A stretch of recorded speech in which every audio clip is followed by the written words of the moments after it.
Si le nom de Christopher Darrell Jr. ne vous dit forcément rien, pas d'inquiétude, car le coureur originaire des îles Vierges britanniques n'avait jamais couru en Europe avant de débarquer l'an passé au sein de l'équipe de Nice Métropole, une formation qui évolue en division continentale, la troisième division au niveau professionnel. Et si l'histoire aurait pu être belle, rien ne s'est finalement passé comme prévu pour Christopher Darrell Jr. Et le moins que l'on puisse dire, c'est que le clan du pensionnaire des British Virgin Islands n'est pas du tout satisfait du traitement qu'il estime avoir subi. Alors que du côté de Nice, on ne comprend pas tout à fait le remue-ménage qui est fait autour de la situation du coureur, tout en indiquant qu'il n'avait tout simplement pas le niveau requis pour rouler chez les pros. A priori donc, on se retrouve dans un cas de version contre version, sans pouvoir véritablement savoir ce qui s'est réellement passé entre les deux parties. Mais malgré tout, plusieurs zones d'ombre existent, notamment par rapport à la raison première de la signature de Darrell Jr. au sein de la formation niçoise. Dans une vidéo publiée sur une chaîne des îles Vierges britanniques il y a quelques semaines, le père de Darrell Jr., qui est aussi le président de la fédération du pays, il faut aussi le signaler, indique en effet que la présence de son fils dans l'effectif a été conditionnée à l'apport d'un sponsor privé. Un sponsor qui financerait le contrat du coureur à hauteur de pas moins de 50 000 euros.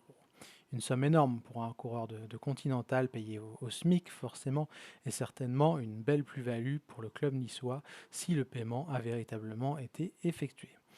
Et c'est là le point de départ de notre enquête. Vérifier tout simplement que l'évocation de la somme n'est pas une affabulation et que ce montant a bien été versé à la structure française comme une condition à sa présence dans l'effectif.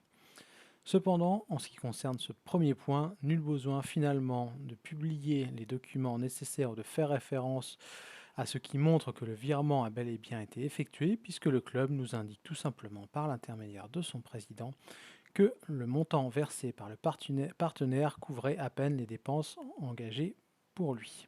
Dont acte, et on peut donc passer à la suite. Darrell Christopher a bien été embauché grâce à une contrepartie financière.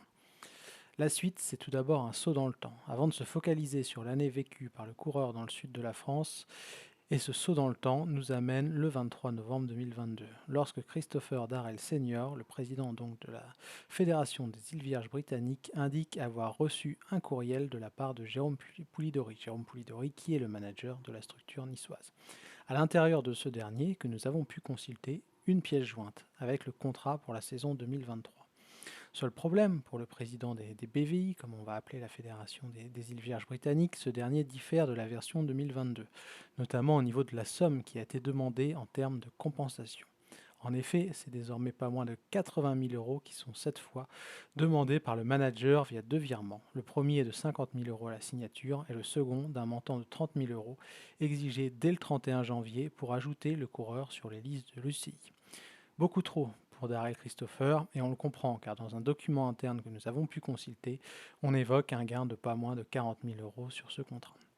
Par conséquent, le père de Christopher Darrell Jr. met un terme à la négociation, mais nous indique ne pas vouloir en rester là, car il estime que les engagements pris auprès de son fils n'ont pas été respectés, ce que contredit le club de Nice qui indique être dans son bon droit. 2022, donc retour sur l'année un petit peu galère, l'année terrible pour Darrell Christopher Jr. En reprenant les choses un petit peu par ordre chronologique. Donc selon ce que nous a indiqué le coureur, il est arrivé fin janvier 2022 à Nice pour ce qu'il espérait être les débuts d'une belle aventure, une belle aventure qui le mènerait en 2024 vers les Jeux Olympiques de Paris, où il souhaitait représenter son pays sur la piste, mais aussi sur la route. Malheureusement, le coureur des British Virgin Islands a rapidement déchanté, comme il nous l'a expliqué lors de cet entretien téléphonique. Surpris tout d'abord de ne pas avoir été accueilli officiellement lors de son arrivée dans le sud de la France et de ne pas avoir eu l'honneur, selon lui, d'être annoncé sur les réseaux sociaux du club. Surpris aussi au moment de recevoir son premier salaire, puisque celui-ci n'est que de 1 043,61 € au lieu des 1 510 € prévus par son contrat, comme il nous l'indique.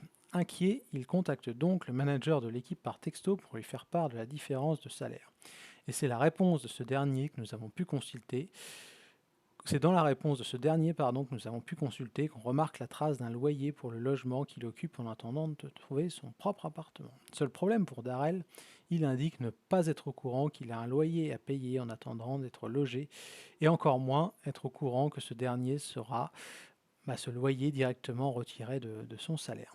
Une version que semble confirmer Julien Amadori, l'ancien trésorier du club, qui nous explique n'avoir jamais entendu parler d'un quelconque accord de cette sorte, tout en nous indiquant que le logement en question se trouvait dans une condition qu'il estime limite, puisqu'une intervention avait notamment dû être programmée pour se débarrasser de termites. Des propos qui rejoignent également ce que nous a indiqué Darrell, qui s'inquiétait, lui, de la présence de souris dans le logement, une présence qu'il a signalée au club dans un message envoyé à son manager. Il expliquait, Darrell, que les souris mangeaient sa nourriture. Bref, une fois cette mise en bouche un peu rude passée et l'épisode de l'appartement derrière lui, Darrell souhaite désormais se concentrer sur le sportif et sur sa passion, c'est-à-dire courir. Seul problème, c'est qu'il semble pour lui justement toujours y avoir un souci. Et au moment où il s'agit d'accrocher un dossard, et entre les problèmes évoqués de visa, ainsi que des valeurs supposées curieuses au niveau de ses analyses sanguines, Darrell ne s'en sort pas, et n'a finalement pas effectué la moindre course professionnelle au sein de sa nouvelle équipe. Pas plus qu'il n'a reçu, selon ses propres dires, un matériel digne de ce nom pour s'entraîner. Il nous explique par exemple avoir dû s'entraîner durant de longues semaines sur un vélo de chrono. Une année très compliquée donc, et le rêve de participer aux Jeux Olympiques qui s'est envolé pour Christopher Darrell Jr., puisque sauf sauf énorme retournement de situation, ce dernier n'atteindra pas le quota de points UCI qui lui permettrait de prendre part aux épreuves l'an prochain.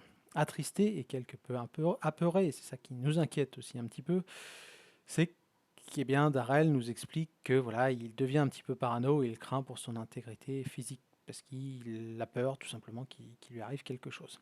Il se demande aussi de quoi son avenir sera fait, mais une chose est certaine selon lui, il ne compte pas en rester là et s'il nous explique qu'il est en train d'intenter une action en justice contre le club, c'est avant tout pour rembourser ses sponsors et leur prouver que ce n'est pas un voleur et qu'il avait bel et bien l'intention de courir et non pas de profiter du soleil du sud-est de la France.